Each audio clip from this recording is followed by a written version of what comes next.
Welcome back to West Texas View.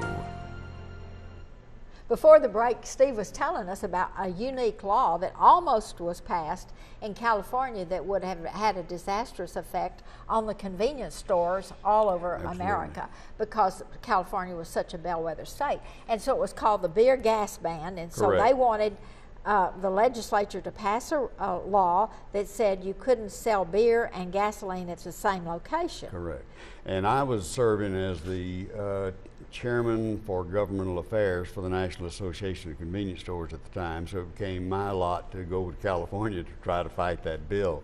And fortunately, two other people went with me on that trip, and we found some other people out there who were opposed to it, who were in California, and built a coalition, and fortunately got that bill defeated before it became a law. Oh goodness! And that would have just swept right across the United States.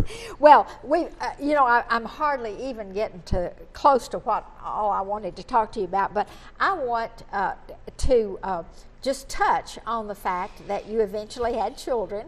You and Pollyanna decided, okay, we'll have children. So you had Sweet Susan, and then a few years later you had Liz. Correct. And that resulted in two wonderful son-in-laws.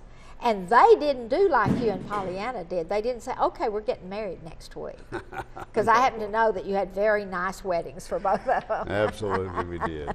So anyway, I did not want us to leave this program without talking about your three family members. Good, I appreciate and then you end the book. You end the book by talking about your management style, which was based really on your value system that you'd had since you were a tiny baby, and the upbringing, the successes and the failures and all the life lessons you'd learned by the time you got to be a manager. So talk about the triangle that you put into effect as a manager, with the customers, the stockholders, and the employees. Well, it all goes back to this concept that I mentioned throughout the book about the golden rule of treating people the way you want to be treated. And so when you're in a business environment, you really have what I refer to as three different constituencies.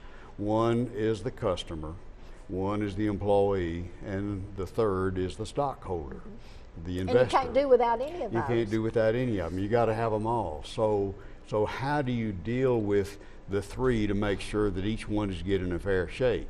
And in the hierarchy of things, I reached a conclusion early on that the most important of those three constituencies was the customer. Show me a business that doesn't have a customer, and I'll show you something that's not a business. Nothing moves till something's sold. You've got to have a customer. So take care of the customer first and foremost. Well, how do you take care of the customer? You do so with qualified employees. Employees who are interested in the customer and are interested in the customer's best interest being taken care of. Well, that leaves the stockholder coming in third place. But guess what? That third place is a very healthy third place if you properly take care of the customer and the employee. And you've got equal sides to this triangle. Yeah, that's and right. they are all joined. Exactly. And so that is a really good analogy of using, and that's wonderful. But then, through these years, as you were coming up and putting your management style into place and seeing that it was working, then you were dealing with all of these challenges that come along with unique businesses. I mean, every business has their own challenges. Oh, yeah. And so talk about then how you dealt with this triangle, how you dealt with some of the challenges like inventory control, shoplifting, employee theft. We could go on and on talking about. We could. There are hundreds of stories that could be told about that, and the net effect is it just requires perseverance. It requires good supervision. It requires having good people on hand. One of the best techniques we had for dealing with shoplifting, believe it or not, was simply having friendly clerks. And you say, how in the world could a friendly clerk impact shoplifting?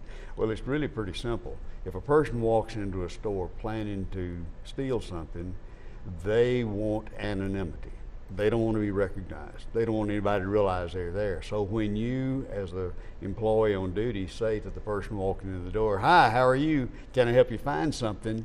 that person knows already they have been recognized. So that goes a long way in diffusing the atmosphere for shoplifting. And the beauty of it is it's also a wonderful public relations tool, customer relations tool. Because when people say, "Oh gosh, that's a friendly bunch of people," other people want to go there. That is true.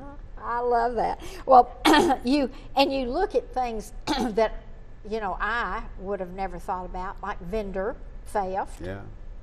That means the people that are bringing you the stuff for you to sell would play like they were bringing it, but they'd only send you half a carton, or I don't understand that. Well, you know, we had a system whereby we checked in the salesman whenever they would bring merchandise in, so that our clerk could approve that we had bought that much, and therefore we needed to pay the vendor for that.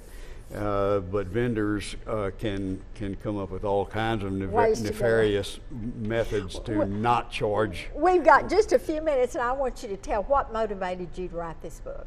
Well, you wanted to give back. Yeah, there were really three things. First, I wanted my grandchildren to know something of their heritage, how this all came about. Secondly, I wanted to answer a question that a number of people asked me after I retired: how did Town & Country get started? And finally, I thought it might work as a good guide for young people to see perhaps how some people may have done some things that made them successful.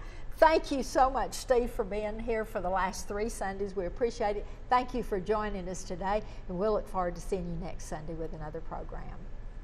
Thanks for joining us for News West 9's West Texas View with Johnny Lou Avery.